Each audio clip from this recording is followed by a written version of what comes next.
එකිනෙක පරයා මහා රැලි දහස් ගණනින් වෙරළ ඩැහැගෙන යන්න ආවත් උදෙත් හවසත් එදත් අදත් හෙටත් අපි හැමදාම දැක්කේ නොවෙනස්ව ශක්තිමත්ව දරාගෙන ඉන්න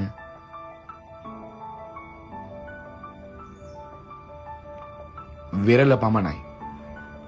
හැමදාම වෙනස් වුණු රැලි එනවා නැතු යනවා ශක්තිමත්ව වෙරළ බලාගෙන ඉන්නවා. එදා ඉඳලා අද දක්වා ඔබට ආපු අපහසුතා බාධක හිරිහැර අභියෝග වසංගත මතකද ආවා ඒ වගේම ගියා. හෙටත් එහෙමයි.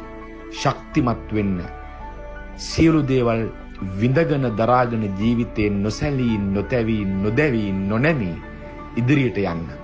ඔබේ ශක්තිමත් බව ඔබේ ශක්තිමත් අනාගතය ඔබට උදා කරනවාමයි. සජිත් වන්නිනායක.